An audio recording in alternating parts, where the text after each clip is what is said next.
Welcome to Positive Talk with Kevin McDonald. Hey, that's me. Hi, and welcome to Positive Talk. Our show features the best positive stories and people from around the globe as we endeavor to answer the universal question of why am I here and what is my purpose? Understanding that can change everything, and knowing your greatness is fundamental to living your best life. So join us right now as together we work to create the adventure of our lifetime.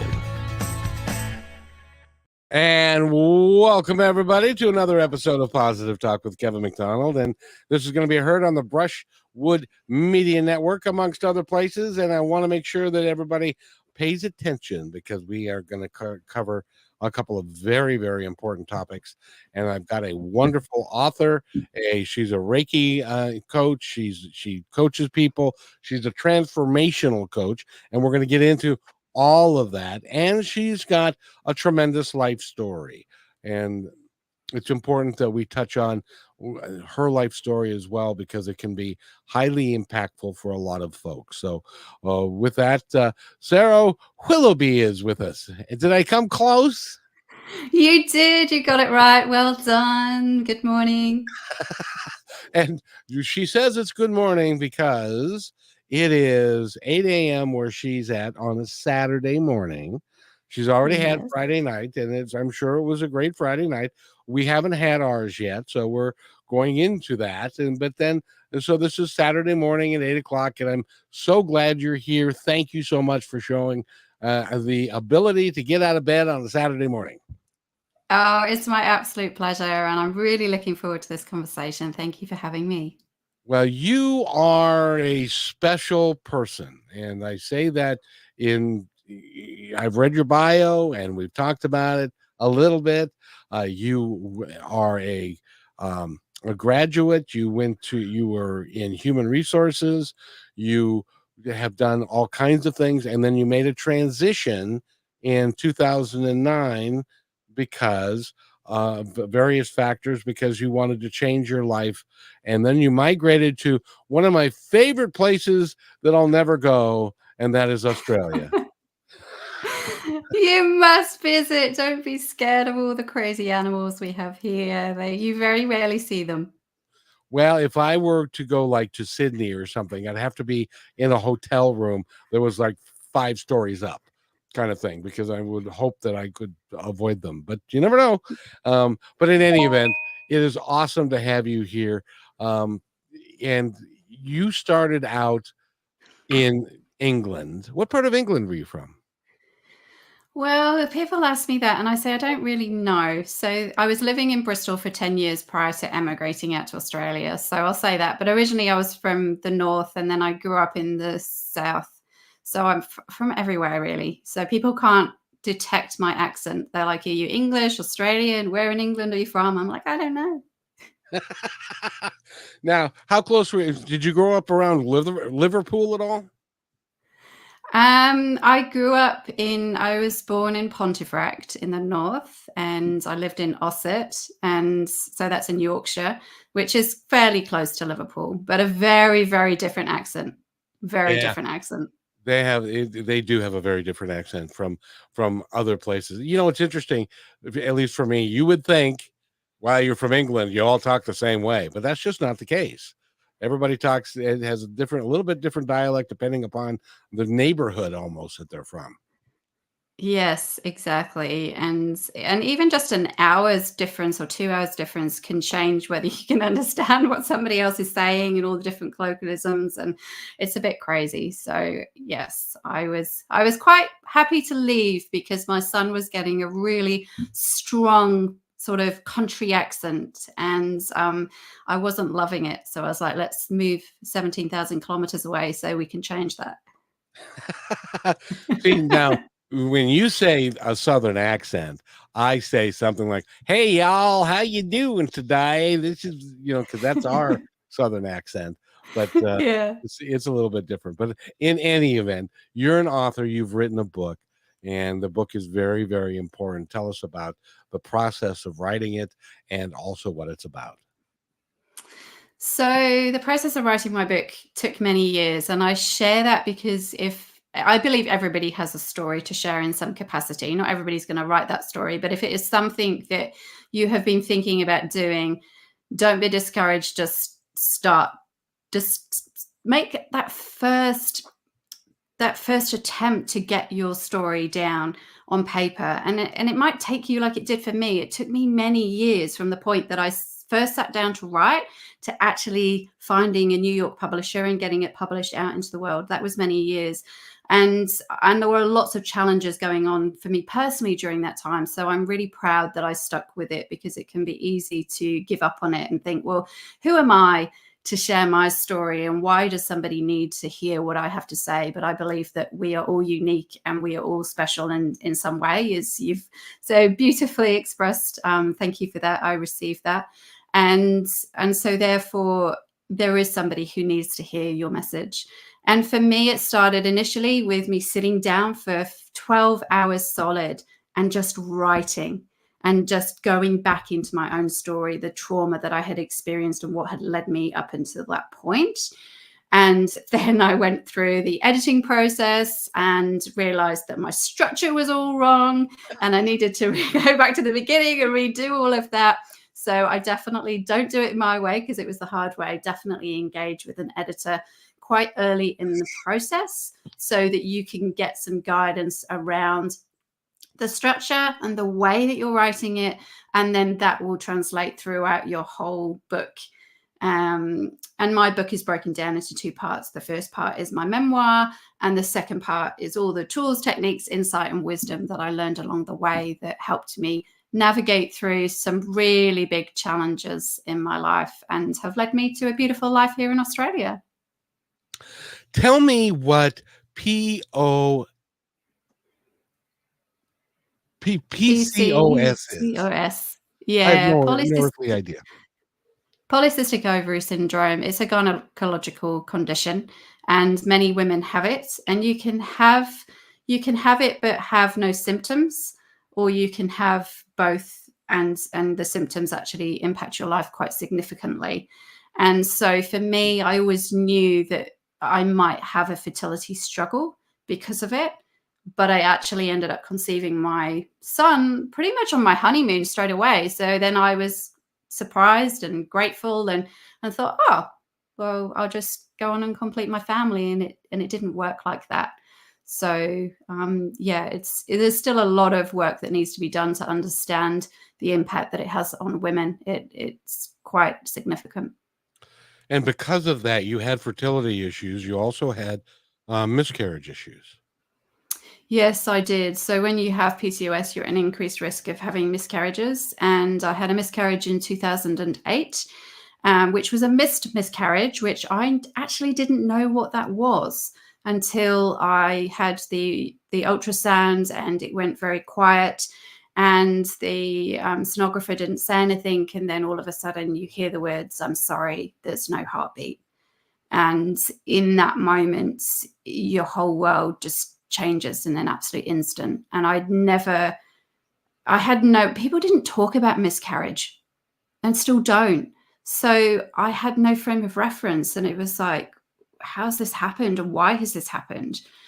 So a missed miscarriage is when your body still thinks that you're pregnant. And so there is no heartbeat, but the sac will still continue to grow. And so you're still releasing all the pregnancy hormones. And you can literally get right up until your 12 or 13-week scan, and then find out that your baby died many weeks before.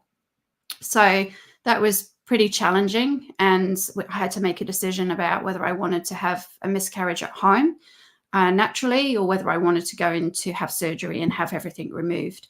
And I chose to go into hospital, even though I had a phobia of hospitals at the time. And I did it that way. And that was very challenging for me. And there was a lot of grief involved in that during that time. And I was very blessed that I spoke to one of the hospital chaplains. So I'm not religious, I'm spiritual. But when I was asked, do you want to speak to somebody? I said yes. And she organized a proper funeral service for my little baby. And we had the tiniest little coffin with baby Willoughby inscribed on a plaque at the top, and a whole funeral service for myself and my ex-husband and my beautiful little boy, who was 3 at the time.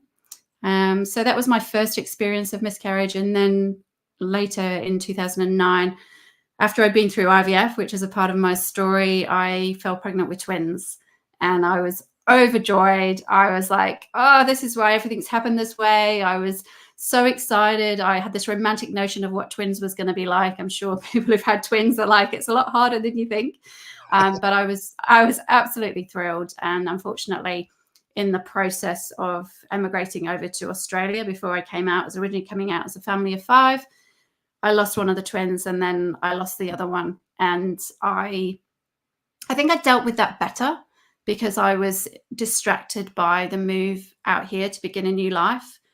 But I was leaving behind my frozen embryos that I had. I'd gone over to Norway to do IVF. So I was leaving those behind and realizing that I now was going to be on the other side of the world, and they weren't going to release those and allow me to access them. And so I surrendered to the fact that I was going to be a mum to one, and I was grateful for that. And that was going to be my story. And by the way, Deborah says, hello, Sarah, how you doing? Hello, Deborah, how are you? And I bring that up because it's very important. Being a guy, I don't think very many men, when we talk about miscarriages and all the emotional turmoil that goes along with the physical turmoil, especially what's happening in our country in the United States today, which you had your first miscarriage. They may have here today in some states, they may have made you take that to term or to go elsewhere to get the surgery Yes. that you needed, which could have been, if they made you go to term, correct me if I'm wrong, but doesn't sepsis come into it, and some possibilities of losing your life waiting for that? Oh, it's hugely significant for a woman to have, something inside of her that's already died. You can get infection and all sorts of things, which was why I decided that I would go for surgery, as scared as I was of that, because I'd had some trauma in hospital when I was a child. So for me, that was really challenging to go back into hospital. And they put you in an abortion ward effectively. So everybody's there having their babies terminated for different reasons. And that was very confronting for me.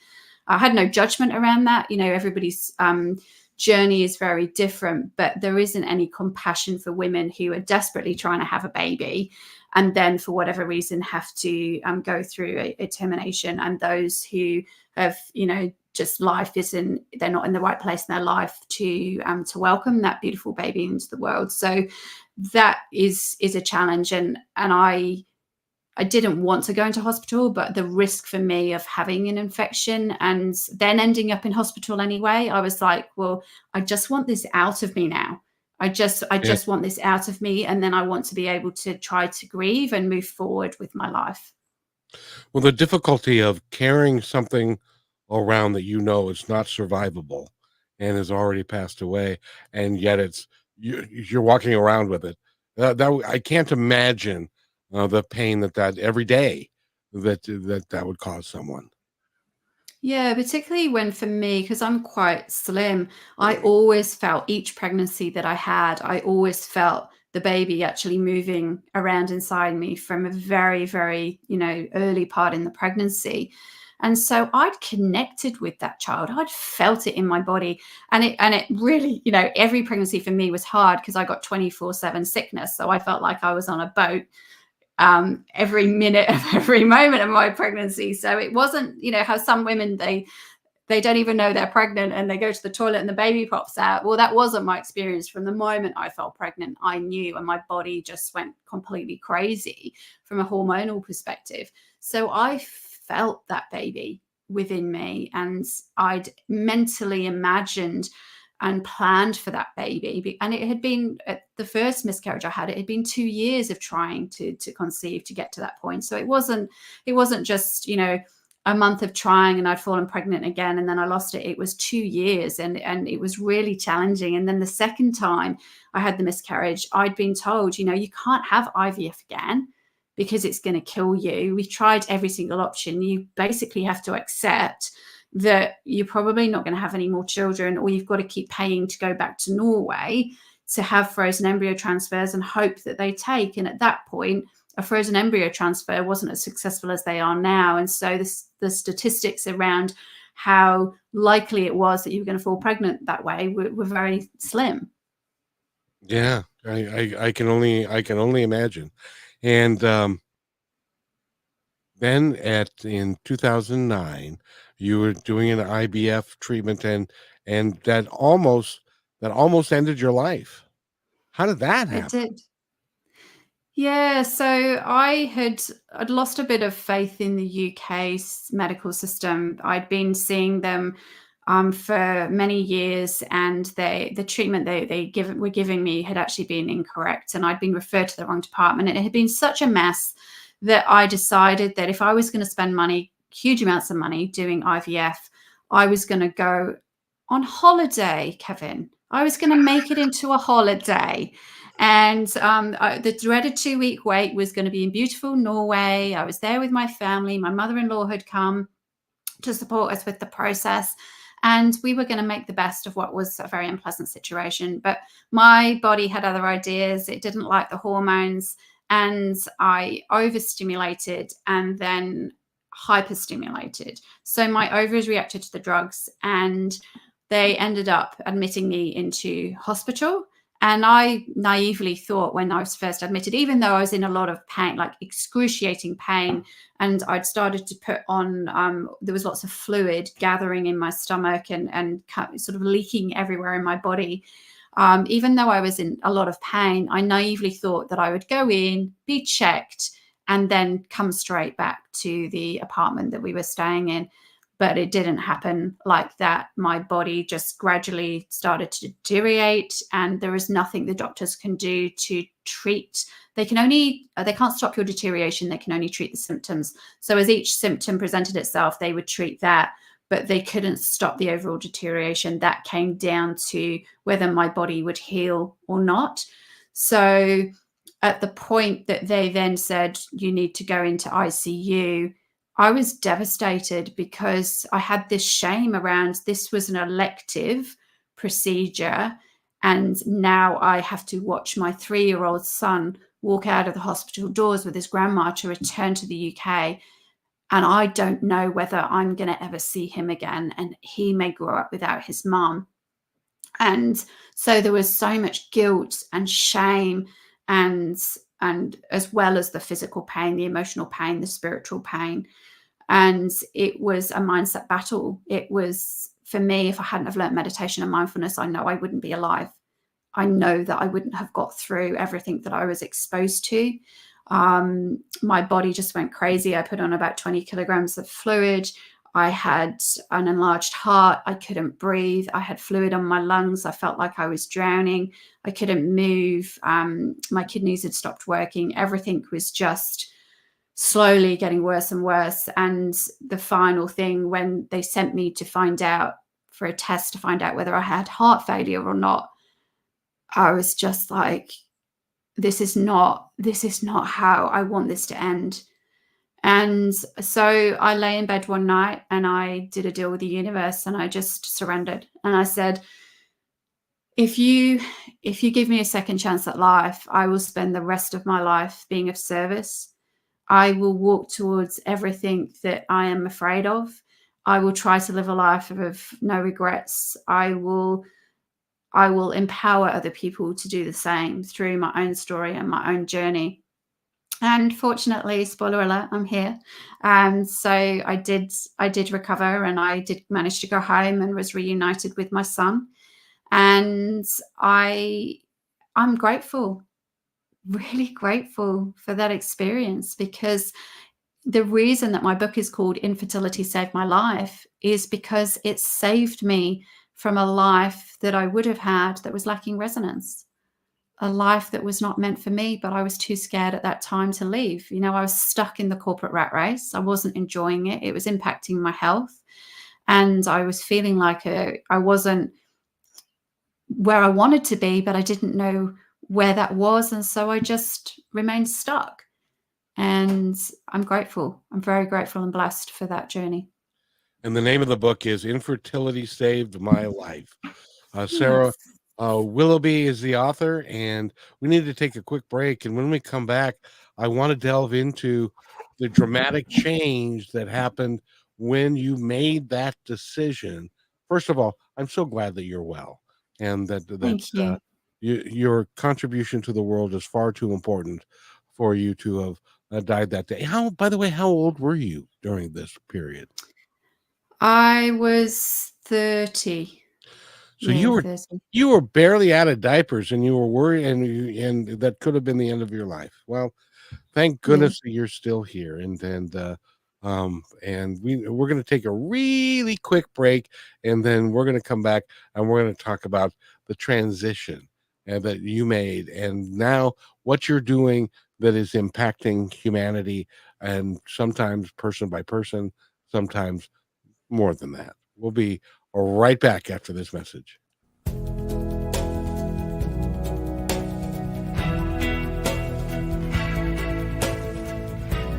They have your eyes. They have your ears.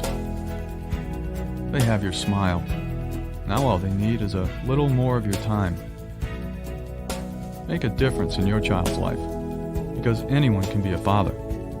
It takes time to be a dad.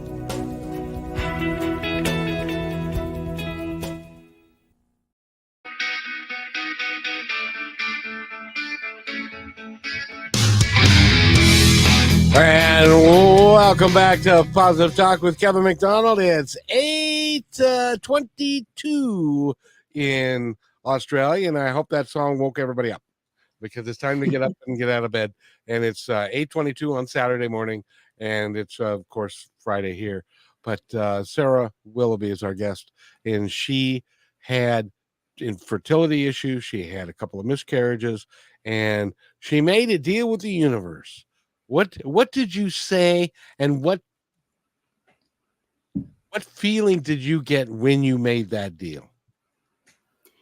I actually felt peaceful. For the first time in such a long time, I felt this just wave of calm come over me. And I felt like there was nothing more for me to do per se. It was in the hands of something big, greater and bigger than myself. And I just trusted that I didn't need to know the how, but I knew that all would be well. And that was a real life changing moment, and something I will never forget. Well, now correct me if this has not been your experience, but I get told a lot, and it happened for me in my life. But I get told a lot that the universe will allow you to live the life that you live with free will and all the things that you do until you reach a point when you want to make a change. And then you ask the universe and your guides and your angels and all the folks that are protecting you, they will then say, all right, Sarah's saying she wants our help. Now we can act. Was that your Yes. experience? Yes, and that's my belief too, is that until we consciously ask for help, the universe will leave us be. But as soon as we ask for that help, they will be there with bells and whistles on to show us. And sometimes we get what we need, and that's not necessarily what we want. And therefore we're like, well, this isn't what I asked for. And they're like, well, no, but this is what you need. And so for me, I liken it to the universe has the whole jigsaw puzzle. They can see everything that we need to do and achieve and be in our life. And they slowly reveal that picture to us. They put one piece of the puzzle and we kind of might see a part of it and we go, oh, okay, I understand. And then maybe we don't, because the picture over here might be something very different. But if we could see the whole picture of what it is and who we are supposed to be this lifetime, I think we'd be overwhelmed, because we have such greatness inside us. And to achieve our full potential, is confronting at times. So I think we're drip fed a little bit and just step by step, but we definitely need to ask for help. I think they do that intentionally by design, because I think you're absolutely Yeah. right. If you were to say, okay, this is where you're going to end up, and this is how impactful you're going to be, and stuff, you might back down from it, because it can be really kind of intimidating and scary if given where we were at a particular moment in time. For me, I call it the 50,000-foot view. Mm. Because we are in the forest. We get to see the tree ahead of us and the tree behind us. We need to trust and continue to walk forward, knowing that the way will be made clear to us as we're going through it. They, on the other hand, have the 50,000-foot view, so they can see where we've been, where we are, where we're going, and how we're going to get there. And occasionally, we will step off into the wrong direction, and then they'll either nudge us back, or in some cases pull us back to get to where we say we want to go. And it's all for our own benefit, because we have put it out there that this is who we are and this is where we want to go. Does that make sense? It makes perfect sense to me. And the other way of looking at it that I explain to the clients and the people I work with is it's like we're in fog. The only way that we're going to get through that fog is to slowly move forward, and then the fog starts to clear and we can see the path in front of us, and we just have to trust that journey. If we remain frozen in time and we stay there in a state of fear, then nothing's going to change, or certainly not straight away. So there is an element of trust and faith in that process of allowing the old to fall away, and before the new has revealed itself. And that space is deeply uncomfortable for us. But what's on the other side of it, when we're prepared to be brave, is insane. And I would never have dreamt that the things that I get to experience now and moving to the other side of the world, I would never have thought that that was going to be part of my life plan. But it is, and I'm grateful for that. And you are a transitional coach for people. When people come to you and it is apparent, and it is that they are living in fear, because that's probably all they know. That's how they grew up, and that's, from their parents telling them stories, and them telling themselves stories, and our brain is trying to protect us from the awful world that's out there. And so how do you start the process of helping people get out from under fear and living their best life and trusting where they are and where they're going? It really comes back to connection with self and learning to discern between what's our ego, which is always trying to protect us and keep us safe, but is mind-based and is not necessarily the best thing for us, and what's coming from our intuitive guidance, from our heart, from our soul, which is always guiding us to be our best version. And so for me, that journey of self-discovery and self-love began through meditation and mindfulness. So learning how to get still, learning how to quieten the mind, learning how to focus on our breath, because our breath has all the answers. And for me, it sounds very naive and stupid when I say this out loud, but I didn't realize how incredible and powerful our breath is until I couldn't breathe, until I felt like I was drowning with every breath. And that was very scary. And so when we learn to be still in whatever capacity, so for me, I do sit in silence, or I will do a guided meditation.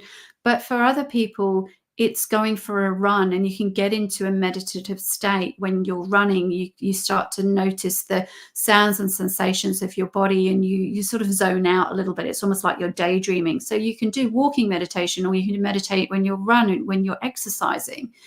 Being in nature is also an incredible way of just coming back into your heart space and learning how to be still. And I don't know whether you saw the Northern Lights the last weekend, but we, for the first time in a long time, saw the Southern Lights here. And people all across Melbourne were going, and all across Australia were going crazy and sharing photos because it was so unique and amazing. And I was so excited that all these people had gone outside and experienced how incredible Mother Nature is, and this beautiful light show that just was available to us with the naked eye, which is quite rare. And to be able to sit on the beach with my children and watch that was a memory that I will take with me whenever my time is up. That will be one of the memories I take. So there's lots of different ways for people. A lot of people get into that stillness through creativity, through writing or drawing or listening to music or creating music. There is a way for each of us to connect with our soul. You know, it's interesting. I drove a bus for 12 years, and there would be times when I would be driving my bus, and because we have set routes that we go on, and I would be like, how'd I get here? Because I was in a quiet, mindful state, and all my faculties worked, and it was safe and everything, but it was like my mind was off doing other stuff rather than the mundane task that I was doing. And so that was so it can almost be anything, can't it? It can. And I think certainly when I learned meditation years and years ago, we were taught you have to sit for at least 30 minutes and you have to be uncomfortable. And there was this negative connotation around what it is. But 2 minutes of focusing on your breath, 2 minutes every day, noticing where you feel that in your body. Do you feel it in your nose, in your chest, in your throat? Does it feel cold? Does it feel warm? Increases the space between your thoughts, gives your mind a break from the 60 to 70,000 thoughts we have every day. And most of those are negative.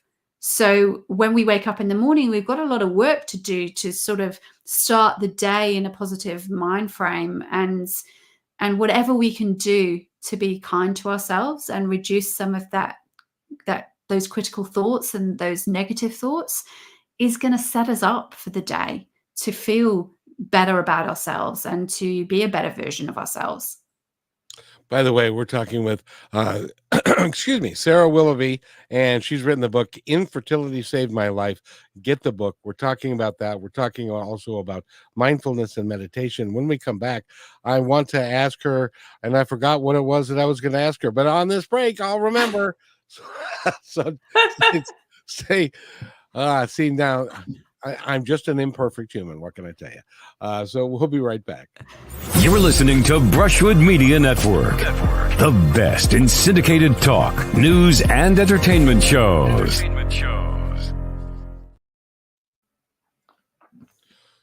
And welcome back, everybody. And see, that was fast, wasn't it? That was so fast I didn't even have a chance to figure out what I was going to say. Then I forgot what I was going to say.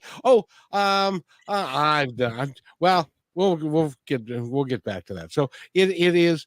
When you started this practice and when you started going down this road, did you feel different? Did you feel like this was a major thing? Because I know you then did some work with Reiki and energy and healing and all kinds of different things and transformation for people. Did you feel this all coming about, or did it come piecemeal, or did you not have any idea where it was going until it got there?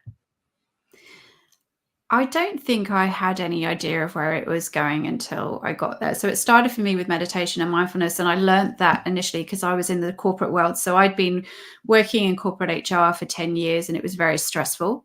And I'd also spent 6 years studying at university at that point. So I'd just been thoroughly in my academic head for such a long time. And I didn't know anything different. And so when I walked through the meditation doors of the local Buddhist center for the first time, I instantly felt this calm within myself, and I felt this energy shift within my being that I'd never experienced before. And I kept going back because I wanted to experience that. But I didn't know where that was going to lead me. When I then emigrated over to Australia, just before then, I'd started developing my intuition and listening to those inner voices that had been there in my entire life, but I hadn't understood what they were, and I'd sort of ignored them because it was something that we didn't talk about. Intuition wasn't cool. We thought with our mind and we made decisions with our mind, and this sort of gut instinct wasn't something that I knew what to do with. So when I came over to Australia, I was drawn to Reiki, and that was guided through my intuition. I kept hearing about Reiki and seeing things, and I was like, okay, if I'm supposed to learn Reiki, then I need a sign. And I literally get a sign straight away. And I was like, okay, I surrender, universe. Yeah, okay, I need to do this. I get the memo.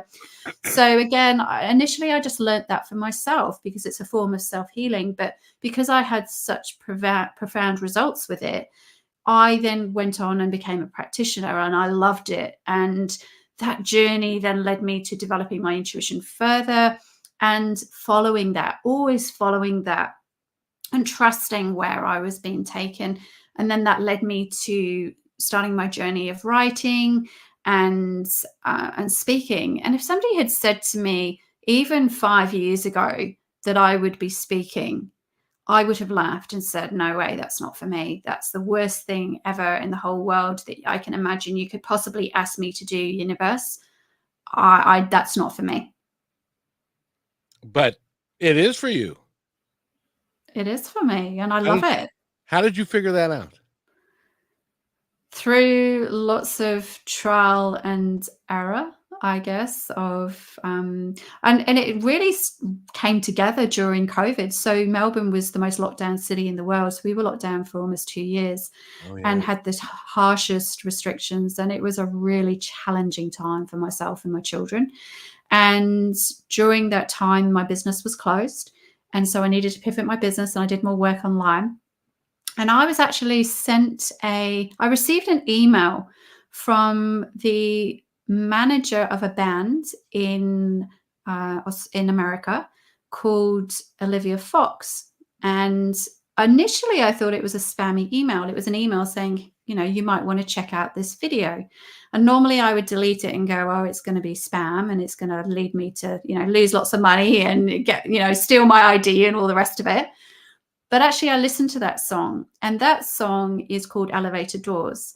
And it was written by a beautiful lady called Lauren Flynn, who writes and plays about her journey through finding out that she was having a miscarriage. So she's in the ultrasound room, again, hears the words, sorry, there's no heartbeat. And she shares her journey through that process, and then walking out of the hospital, out of the ultrasound room into the elevator, and realizing that everybody else was just carrying on with their life and her world had fallen apart. And it is one of the most moving, profound songs that I've listened to. And so I knew that I wanted to speak to her, and I interviewed her. And then I realized that I couldn't just share that video across my social media platforms. I needed to create a YouTube channel to do that, which is how that started. And then I thought, oh, I really enjoyed that conversation. I'm going to keep doing it. And so I share her song in my book, and she's read my book and she's given me a beautiful testimonial, and we're still connected. And so that's how that all started. But that was by following my intuition, getting out of my own way, saying yes, not allowing fear to stop me. Because the old version of me would have been like, oh, interviewing somebody quite important on the other side of the world about the song that they've written in their fertility journey, that's not for me. But it was, and it's led to where I am now. What I find really interesting about that is everything happens for a reason, and it's all lined up for you so that it happens really almost pretty much in sequence. You've said my favorite word several times during this interview, which is trust, because you have to, you need to be in a position of trusting the intuition, the hits that you're getting, and the things that are just showing up for you. And it's amazing, if you will pay attention, the amazing things that'll just show up for you that you have no earthly idea that they're coming. I had no idea in 2003 or 2002 that I was going to end up being on the radio. If you'd have told me that this is what I'd be doing today, I'd said, you're high, and call it a day. No, I'm not going to do anything like that. But it happens because you're open to it and you trust your intuition. Just like the lady who wrote that song. What's her name again? Lauren Flynn, and she's the lead singer of Olivia Fox. And that particular song is called Elevator Doors, but they write beautiful music. So definitely check them out. Yes, please check them out. I'm going to. And it's important that songs like that, because I'm a firm believer that music comes from the other side. That people are gifted with the ability to produce music, but music it's something that is resonates with all of us. It raises our vibration. That's why people dance to it. Not well most of the time, but people dance to, and stuff, because music is a very important aspect of who we are and what we do. So congratulations. So you interviewed her, and then you see that, which led to the YouTube channel, which then what did the YouTube channel lead to? I'm curious. It just led me more and more into interviewing other people, and then myself going on podcasts and speaking panels, and speaking in person and starting to share my story, and realizing that there was something in what I was sharing that was resonating with people, that needed to be heard, that I needed to just continue to get out of my own way and just say yes to opportunities. And if we don't ask the question too, so if I hadn't have asked that question to Lauren, the answer would have been no. And so one of my big philosophies in life is just ask. What's the worst that's happened? If you get a no, you're going to be exactly where you are at the moment. Nothing's going to change. You might have a little bit of a hurt ego, and you might need to lick a few wounds, but fundamentally nothing changes. So you might as well ask. And me asking and me being prepared to put myself out there has led to some amazing opportunities and connections globally. I have so many beautiful connections in America and Canada particularly. And I'm excited because I'm coming to Canada this year in September and October. And that was born out of following my intuitive guidance. And so who knows where that journey is going to take me. It will lead to something great. And you also said something earlier on that is in the opening, which is we're all great.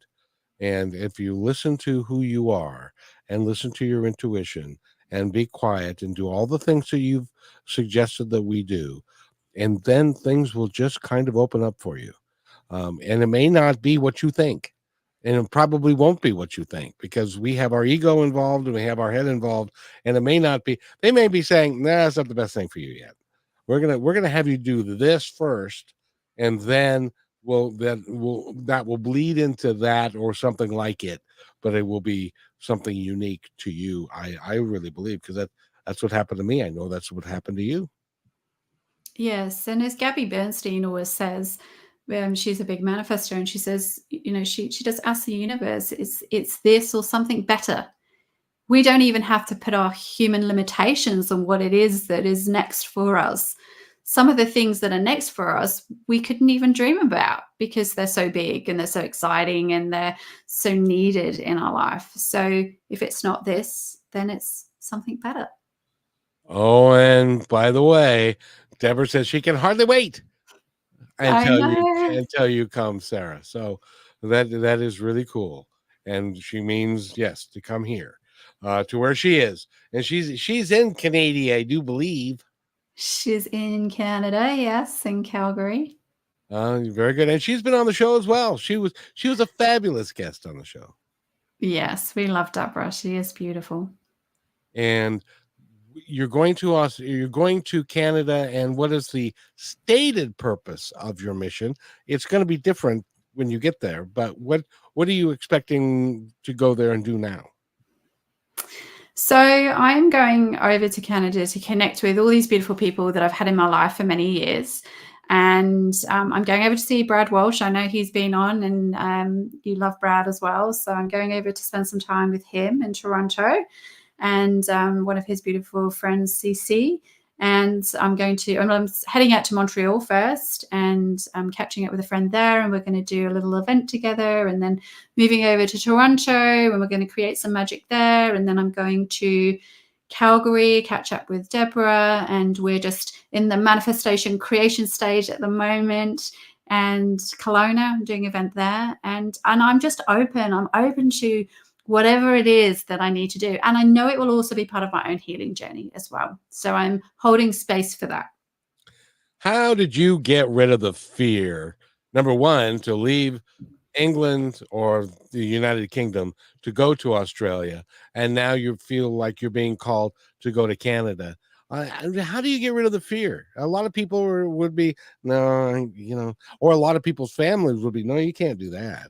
That's going to cost a lot of money, and you don't have it. How do you get rid of that and live your life, which I think is a beautiful thing, free and easy, and you're doing exactly what you want to do? So when an opportunity comes my way, or when some guidance sort of drops into my mind and my heart, if I'm initially excited about it, and if my heart feels expansive, then it's a yes. Then the ego will step in and try and talk you out of it with all the things. Oh, it's expensive. It's a long way from home. It's the middle of a recession. You shouldn't leave the UK. It's the worst time to be leaving, because if it doesn't work out, you can't come back. You're leaving your family behind, all the things. Your monkey mind comes in with all the different excuses. But if you're then brave enough to step back into your heart and just sit with that and say, well, that was my first feeling. That was my first insight into this experience, and you trust that, then that will guide you through the fear. And it's breaking it down into sort of bite-sized chunks, so to speak, and not trying to be too overwhelmed with what the end picture looks like. It's day by day. And when I emigrated out to Australia, when I was on the plane, when I was leaving all my family behind and the life that I had known, to go to live in a country that I had only spent a short amount of time in, where I didn't know anybody in Melbourne. I had no job to come to. We had 6 months worth of money to live on. And if it didn't work out, we couldn't afford to go home, and we were kind of stuck here. I was breathing through every breath, like every moment on that plane journey over here. But my intuitive guidance was stronger than my fear, because I had honed it. It's like a muscle that the more you practice using it, and you can use it on smaller things. It doesn't need to be like, hey, move to the other side of the world. You can have fun with it. You can play with it and go, oh, okay, what happens if I just follow my intuitive guidance when I'm driving and I don't have a set route? Let's see where I end up. And you'll probably end up somewhere really fun and exciting, or you'll discover something new. It's just about us getting out of our own way and being okay with it when things don't always go according to plan, of taking that pressure and stress off yourself and saying, it's okay to make mistakes, and I'm human. But what have I learned from this, and how can I reapply that to my future moving forward? So we're always a work in progress, and life can be crazy, and we can't have all the answers all the time and completely get everything right. Because if we did, and there was a book that, we could tick, tick, tick, tick, tick all the activities off in a logical order, then we would all be living our best lives, but we're not. So I think it's about forgiveness of self and being kind to self too, and just being prepared to keep trying, to get back up and have another go. But for me, it is through stillness, and I get crazy information through in my dreams too. I get such a huge amount of guidance that way, and my loved ones in spirit will come and communicate to me, and I write things down so that I have that sort of guidance, and I know that I'm not completely crazy, that I did remember that guidance correctly, and then I follow it, and then I go, oh, okay, that worked out well.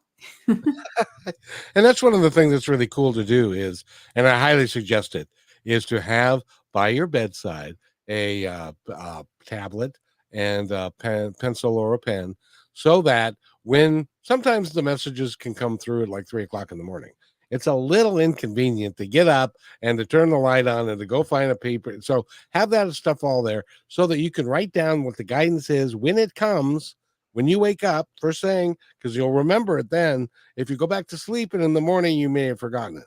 So write it down, and great things will happen. That's how great music is done. The song Yesterday by Paul McCartney was in a dream that came to him at night. And many things. A gal who wrote 4 books in a 12-month period, it was because of the guidance that she was getting from the other side. So it happens all the time. So do exactly what Sarah said. We need to take a quick break, our last break of the hour, and we're talking with Sarah Willoughby, and she's the author of Infertility Saved My Life. And by the way, I remembered what I was going to say at the bottom of the hour and the question I was going to ask you. So when we come back, I want to ask you how to get rid of that fear and to live your best life every day. We'll be right back. Stay right with us, everybody. As you go about your daily life, look closer. As you gather with family and friends who love and support you, look closer. There are youth right in your community who don't have the home, warmth, and healing you have. So look closer. Every year across America, a staggering 4.2 million youth are homeless or trafficked. And for 50 years, Covenant House has worked relentlessly to keep them safe and protected. Tonight, 2,000 young people will sleep safely in a Covenant House bed. And tomorrow, they will wake up surrounded by love. They get clean clothes, hot meals, medical care, and a safe place to sleep. 24 hours a day, 7 days a week. In sites across America to help them fulfill the great promise of their lives. So look closer at Covenant House. To help or get help, go to covenanthouse.org. And welcome back to Positive Talk with Kevin McDonald. We have a great guest. Her name is Sarah Willoughby, and she's written a book, Infertility Saved My Life. We've talked about that a little bit, and but I wanted to talk about this because it's important for everybody to understand that we live our lives mostly based upon the stories that we tell ourselves that mostly come from other people, and a lot of it has to do with fear and hate, division, and fear, and a lot of different things like that. They keep us down. They keep us where we're supposed to be, in our lane, if it were. You can't get out of your lane because that's where you're supposed to be, is in your lane. You went to school to be a human resource director. Sarah, don't get out of your lane. Don't go do something weird and crazy. You need to just be a human resources director. Oh, you tell me you don't like it? Well, tough. This is what you're going to do until you retire. Now, when you retire, you can go do other stuff. But in the meantime, you got to do something like that, even if you hate it. How do you get out of that mindset? How do you teach people to get out of that mindset so they can live their best life?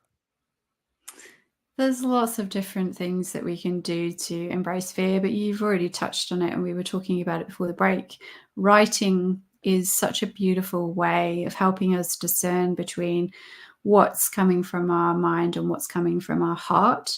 And so when we're in that creative space and we allow just our own words of wisdom to flow through us, we can see more clearly, we can start to build up a picture of what it is that we are here to do and what it is that we're here to create. And when we write those things down, we won't necessarily understand them at the time. So we have to be quite open-minded. Some of the things that I keep my journals. So whenever I get a download of information, and I actually ask the universe to give me that download of information just before I wake up. So they're not interrupting my sleep. Sometimes they do if they're really persistent, but generally 9 times out of 10, they will give me that guidance in a dream that is so vivid that I cannot fail to remember it. And then I write it down, and I keep, as you have suggested, I keep a journal by my bed. And then I will on a regular basis go back in and reread those journals and realize that that guidance was always there for me. And I didn't understand it at the time. So that can be a really powerful way that helps us to get out of our mind. We use a different part of our minds when we write. And I make it into a beautiful kind of almost ceremony where I'll light a candle, I'll put some quiet music on, I'll sit and I'll write a question down at the top of the piece of paper, and then without judgment, just start to write. And, you don't worry about grammar and spelling and all the rest of it in your handwriting, because mine's terrible. And you just write. And it's amazing what can come through. And then we have to take action. So we can receive all the guidance in the world, but if we don't take action, then nothing changes. So we have to build up the courage to try things. And as I mentioned earlier, to be prepared for them to not always go according to plan. But we can start with small things that are not going to be the end of the world if we don't quite get them right. But the more we do that, the more we build up our intuitive muscle, the more we build up that feeling in our heart that even when we're scared, the truth will always be greater and it will always guide us in the right direction, even if we can't see the whole picture, even if we don't know exactly where we're going. And as we mentioned earlier in the show, we're not always meant to know exactly where we're going. We don't need to know the how. The universe can come in and help us with that. We just need to know what the next step is. Just take that next step. And the other thing that's been really important for me in helping me overcome my fear is being very discerning with who I invite into my life, the people that I spend time with. And I have this beautiful tribe of people globally who I trust, who I'm energetically aligned with. And when I go into challenging periods in my life, I might reach out to them and have a conversation with them. And I will always come back to my own guidance, but you can gain insight from those people you trust who are energetically aligned, who are there to be your cheerleader, there to support you and pick you up and say, hey, remember when you went through this before, you've got to keep trusting in this journey. Look where you were, look where you are now. Because we spend a lot of time, as you've already mentioned, with people who want to put us down and keep us small and don't want us to shine our light. So we have to surround ourselves. I think they say, you're the sum total of the 10 people you hang out with, or whatever the saying is. Yep. And that's been so true for me, is that I have a beautiful group of people who I trust with my life, and likewise, and they will do the same when they're having a challenging time. They'll ring me and I will offer my insight and my wisdom for what it's worth. But it always comes back to just that reminder of just get still, trust yourself. You have all the answers to every single challenge that you will ever face inside you, but you have to reconnect with your own heart, and you have to be prepared to do that. And it's not always easy, but if you don't try, the answer will always be no, and you'll be stuck in a place that you don't want to be, even if it feels slightly more comfortable than taking that massive leap of faith. And because of that massive leap of faith, and I say it during the opening, and I've just got a minute and a half, and I would like you to answer this. I'll bet you right now are having the adventure of a lifetime. I am. And the best thing, Kevin, is that because I took that leap of faith, I went on to complete my family naturally. Within 6 weeks of arriving in Australia against all the odds, I had a moment of surrender where I lay on my bed and I felt an energetic shift in my body. And 6 weeks later, I fell pregnant with my daughter, and she's almost 14. And 4 years later, I had my other little girl, and she's almost 10.